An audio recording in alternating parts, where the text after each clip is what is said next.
Singapore தீவு தொடர்பான குற்றவியல் விசாரணை எதிர்கொள்ள தயார் என்று துன் மகதீர் அறிவிப்பு. சிங்கப்பூருடன் 10 பூத்தே தீவு தொடர்பான இறையாண்மை விவகாரத்தில் தாம் குற்றவியல் விசாரணை எதிர்கொள்ள தயாராக இருப்பதாக 99 வயதான மலேசியாவின் முன்னாள் பிரதமர் மகதீர் முகமது நேற்று புத்ராஜயாவில் நடைபெற்ற செய்தியாளர் கூட்டத்தில் தெரிவித்தார்.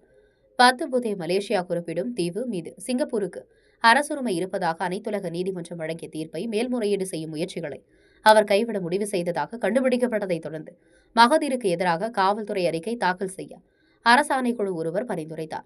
2வது முறையாக பிரதமரான போது 2018ஆம் ஆண்டில் அமைச்சரவைக்கு தகவல் தெரிவிப்பதற்கு முன்னதாக அந்த மேல்முறையீட்டை கைவிட தன்னிச்சையாக முடிவு செய்ததாக கூறப்படுவதை மகதீர் முற்றாக மறுத்தார்.